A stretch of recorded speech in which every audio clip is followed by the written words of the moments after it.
નમસ્કાર દર્શક મિત્રો, હું અશોક પરમાર સહયોગ દ્વારા પ્રસ્તુત ન્યૂઝ 20 ગુજરાતીમાં આપ સૌ દર્શક મિત્રોનું હાર્દિક સ્વાગત કરું છું। જોઈએ આજના મુખ્ય સમાચારો। જૂનાગઢ સિવિલ હોસ્પિટલ ખાતે ડોક્ટર અને નર્સિંગ સ્ટાફ ઉપર હુમલો કર્યાનો કિસ્સો બન્યો હતો। દર્દીના પરિવાર દ્વારા હુમલો કર્યાનો કિસ્સો બનતા ડોક્ટર અને નર્સિંગ સ્ટાફ દ્વારા હડતાલ ઉપર ઉતરી વિરોધ કરવામાં આવ્યો હતો। આ દ્રશ્ય જૂનાગઢ સિવિલ હોસ્પિટલના છે, જ્યાં આરોપીની ધરપકડ કરવાના નારા સાથે તમામ ડોક્ટર અને નર્સિંગ સ્ટાફ વિરોધ કરી રહ્યા છે। સમગ્ર બનાવની વાત કરીએ તો જૂનાગઢ સિવિલ હોસ્પિટલમાં દાખલ દર્દી યુનુસ ખત્રીનું સારવાર દરમિયાન મોત નીપજ્યું હતું। બાદમાં મૃતકના પરિવારો દ્વારા ડોક્ટર અજય, ડોક્ટર જીતુ ભાંભર તેમજ સ્ટાફ નર્સ કર્મદીપ પરમારને મારવાનું બહાર આવ્યું હતું। ત્રણેયને સારવાર અર્થે જૂનાગઢ સિવિલ હોસ્પિટલમાં દાખલ કરવામાં આવ્યા હતા। બનાવ બન્યાની તુરંત તમામ ડોક્ટરો અને નર્સિંગ સ્ટાફ હડતાલ ઉપર ઉતરી ગયા હતા। બીજી તરફ બનાવની જાણ થતાં પોલીસ કાફલો ઘટના સ્થળે પહોંચી ગયો હતો। પોલીસ દ્વારા પ્રતિક્રિયા અપાઈ કે સમગ્ર મામલે 3 ઇસમોને રાઉન્ડ અપ કરી લેવાયા છે, જ્યારે બાકીના 5 ઇસમોને રાઉન્ડ અપ કરવાના બાકીનું જણાવવામાં આવ્યું છે।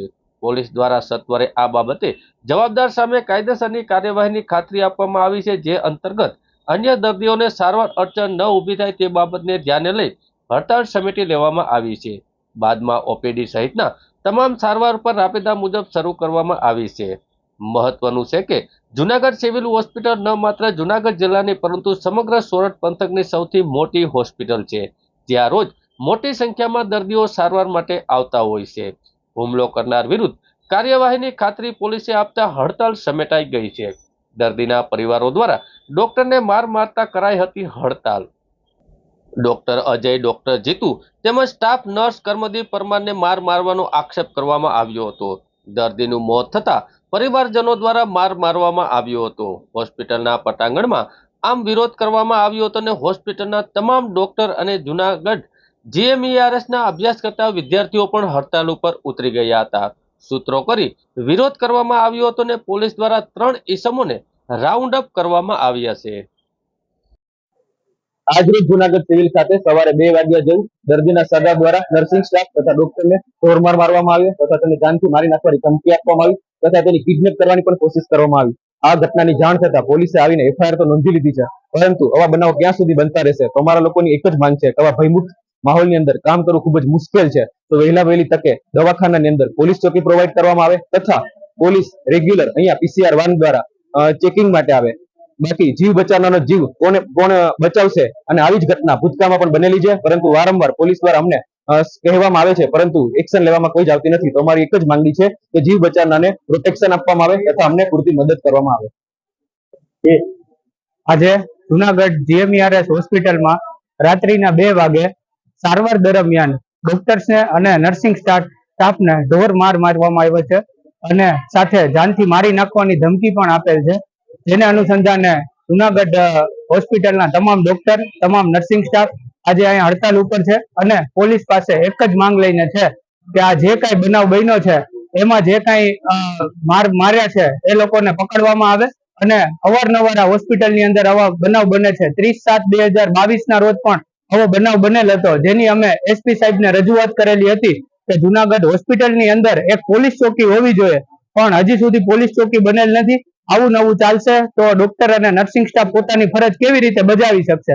આજે અહીંયા હોસ્પિટલની અંદર 200 થી 300 માણસ જે કઈ ડોક્ટરો, નર્સિંગ સ્ટાફ છે જે હડતાલ ઉપર છે અને બધાની એક જ માંગ છે કે હોસ્પિટલની અંદર એક પોલીસ ચોકી હોય અને ઓડે એક પોલીસ સ્ટાફ હોય અથવા તો એક આર્મી મેન હોય અથવા બાઉન્સર હોય। આવી જ રીતે પીસીઆર વાનનું પણ કીધું છે કે પીસીઆર વાન પણ પેટ્રોલિંગમાં આવે, જેથી રાતે દારૂ પીને આવે છે ઘણા આવારા તત્વો અને ખોટા ખેલ કરે છે ડોક્ટર અને સ્ટાફ ઉપર, એ બંધ થઈ જાય એના માટે બધા આજે હડતાલ ઉપર બેઠા છે। જીવ બચાવનારનો જીવ કોણ બચાવશે?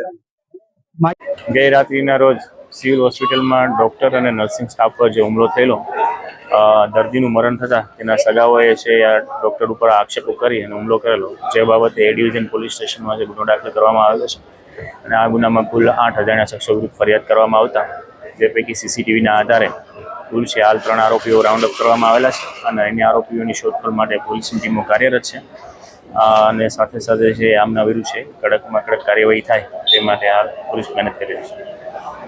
જુનાગઢ સિટી વિસ્તાર હેઠળના A division, B division, C division તથા જુનાગઢ તાલુકા પોલીસ સ્ટેશનના સંવેદનશીલ વિસ્તારોમાં ગુનાહિત ઇતિહાસ ધરાવતા ઇસમો તેમજ નાસ્તા ફરતા આરોપીઓને શોધી કાઢવા સરપ્રાઇઝ કોમ્બિંગ હાથ ધરી ગુનાહિત ઇતિહાસ ધરાવતા કુલ 143 ઇસમો વિરુદ્ધ કાયદેસરની કાર્યવાહી કરવામાં આવી.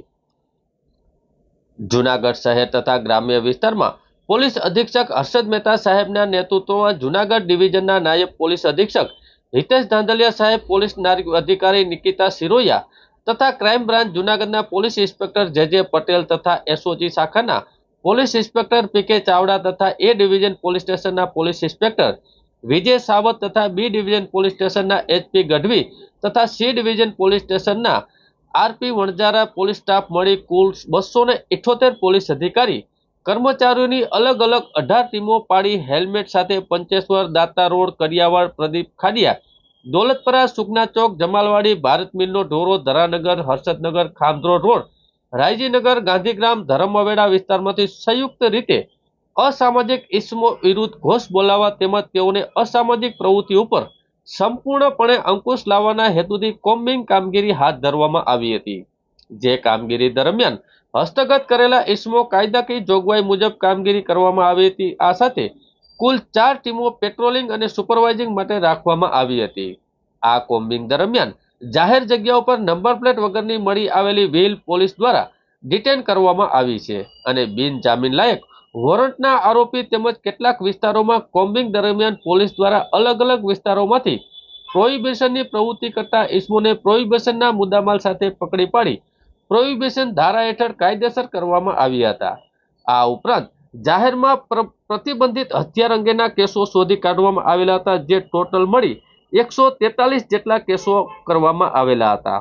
વધુમાં આ સમગ્ર કોમ્બિંગ દરમિયાન A ડિવિઝન પોલીસ સ્ટેશન વિસ્તારમાંથી મજવડી ગેટ પાસે ગેબનશા પીરની દરગાહના ડિમોલેશનની નોટિસ બાબતે પોલીસ ઉપર થયેલા હુમલાના બનાવમાં પકડવામાં બાકી રહેલા આરોપીને ચાલુ તપાસના આરોપીને શોધી કાઢવાની કાર્યવાહી કરતા પ્રયત્નો કરતા કોમ્બિંગ દરમિયાન પોલીસ દ્વારા મજવડી બનાવના કુલ 3 અને ચાલુ તપાસના કુલ 7 મળી ટોટલ 10 આરોપીને પકડી પાડવામાં આવ્યા છે.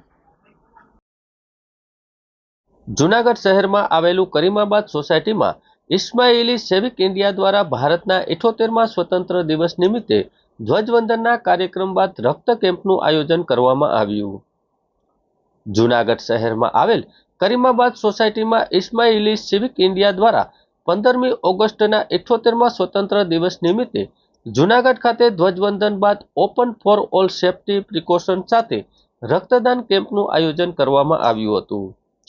રક્તદાન કેમ્પને સફળ બનાવવા ઇસ્માઇલી સેવિક ઇન્ડિયાના સ્વયંસેવકની ટીમ, કાઉન્સિલી જુનાગઢના પ્રમુખ, સોસાયટીના પ્રમુખ, અગ્રણીઓ, આગેવાનો, સેફટી એન્ડ સિક્યુરિટીની ટીમ, સ્કાઉટ એન્ડ ગાઈડની ટીમ વગેરેના સંયુક્ત સહયોગ અને પ્રયાસથી 51 બોટલ રક્ત ભેગું કરી GMERSની બ્લડ બેંકને ડોનેટ કરવામાં આવ્યું. જય ભારત. આજના અમારા કાર્યક્રમમાં જોઈએ તો ઇસ્માઇલી સિવિક દ્વારા આજે 78મા સ્વાતંત્ર્ય દિવસ નિમિત્તે બ્લડ ડોનેશન કેમ્પનું આયોજન કરેલ છે. આ બ્લડ ડોનેશન કેમ્પ આજ રોજ નાના શહેરો, નાના ગામડા, મોટા શહેરો થઈને ટોટલ 22 જગ્યાએ આજ રોજ અમે બ્લડ ડોનેશન કેમ્પનું આયોજન કરેલ છે. ઇસ્માઇલી સિવિક છે એ આપણા સમુદાય દ્વારા આપણી આસપાસ રહેતા લોકોને મદદ કરવા માટે પહેલ કરે છે. આ અગાઉ પણ ભારતના વિવિધ ભાગોમાં જેમ કે ગુજરાત, હૈદરાબાદ, મુંબઈ ખાતે પણ આરોગ્ય સંભાળ તેમજ બ્લડ ડોનેશન કેમ્પના કાર્યક્રમ યોજેલ છે. આ સિવાય અમારા સ્વયંસેવકો દ્વારા આપણા ફેસ્ટિવલ જેવા કે રથયાત્રા, ગણેશ વિસર્જન, જન્માષ્ટમી દરમિયાન જે ભીડ વ્યવસ્થાપન હોય છે તેની કમિટીમાં પણ અમારા સ્વયંસેવકો ઓલવેઝ હેલ્પ કરે છે. કોવિડ-19 દરમિયાન પણ સ્વયંસેવકો દ્વારા કે જે ઇસ્માઇલી બેનર હેઠળ સ્વચ્છ પાણી વિતરણની એક પહેલ હાથ ધરેલ હતી. આ સિવાય ફ્યુચરમાં અમે જોઈએ તો વધુ ને વધુ આરોગ્ય સંભાળ તેમજ ન્યૂ જનરેશન રિલેટેડ તેમજ કોઈ પણ એવી ઇવેન્ટ્સ હોય તો તેમાં વધુ ને વધુ પહેલ કરે છે અને આગળ આવે છે. નમસ્તે, જય હિન્દ. 15મી ઓગસ્ટ સ્વતંત્ર દિન નિમિત્તે જીતુભાઈ નાગર અને તેમના ધર્મપત્નીએ પ્રજ્ઞાચક્ષુ અંધ દીકરીઓને ડ્રેસ આપી તેમજ શહીદ થયેલા નાગરિકોને સલામી આપી રાષ્ટ્રધ્વજ ફરકાવી 15મી ઓગસ્ટની ઉજવણી કરી હતી. 15મી ઓગસ્ટ સ્વતંત્ર દિન નિમિત્તે જીતુભાઈ નાગર અને તેમના ધર્મપત્નીએ પ્રજ્ઞાચક્ષુ અંધ દીકરીઓને દરેકને ડ્રેસ આપવામાં આવ્યો હતો. તેમજ પ્રજ્ઞાચક્ષુ દીકરીઓને રાષ્ટ્ર માટે શહીદ થયેલા નાગરિકોને સલામી આપી અને રાષ્ટ્રધ્વજ ફરકાવીને 15મી ઓગસ્ટની ઉજવણી કરી હતી.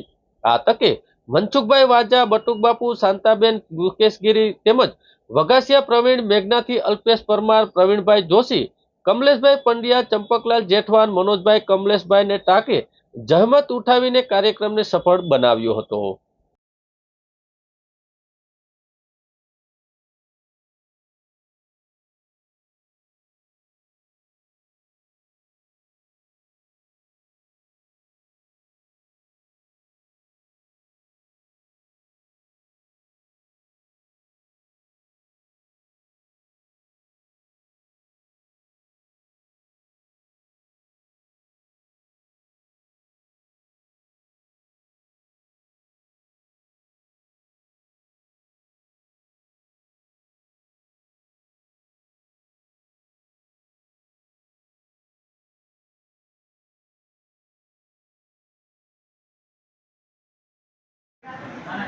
મારું નામ બોખાણી રેખા છે. હું જુનાગઢમાં આવેલી અંધકન્યા છાત્રાલયમાં રહીને બીએડમાં અભ્યાસ કરું છું. આજે 78માં સ્વતંત્ર દિન નિમિત્તે અમારી સંસ્થાના તમામ ટ્રસ્ટીઓ, આ ઉપરાંત અમારા દાતાશ્રી જીતુભાઈ અને જિજ્ઞાસાબેન દ્વારા અમને ગિફ્ટ આપવામાં આવી છે અને આજે અમે ધ્વજવંદન કરીને 78માં સ્વતંત્ર દિનની ઉજવણી કરી. આ જ પ્રસંગે મારા ભારત દેશના જવાનો આપણી રક્ષા કરે છે એને હું કોટી કોટી વંદન કરું છું અને મારા દેશના લોકોને એટલો જ સંદેશ છે કે આપણા માટે જેને પોતાનું લોહી રેડીને પોતાની બલિદાની આપીને એને આપણે સાર્થક કરીએ અને આપણે પણ આપણી રાષ્ટ્રની ભાવના માટે કંઈક કરીએ અને આપણે પણ એકબીજાને હમ એક હે હમ એક રહેંગે એવી ભાવના સાથે વર્તીએ. તો આ નિમિત્તે હું એટલું જ કહીશ કે હમ એક હે હમ એક થે હમ એક રહેંગે. તો આવા પર્વને આપણે હર વખતે ઉજવીએ અને આ નિમિત્તે આપણે બીજું તો કંઈ ન કરી શકીએ પણ આપણે જ્યાં રહીએ છીએ આપણું ઘર, આપણી શેરી, એને પણ આપણે ફરજ સમજીને આપણે એમાં પોતાનું બલિદાન આપીએ ને તો પણ એક દેશની સેવા જ છે. તો આ પ્રસંગે હું બધાનો આભાર માનું છું. Thank you. ભારત માતા કી જય. ભારત માતા કી જય. હાલો.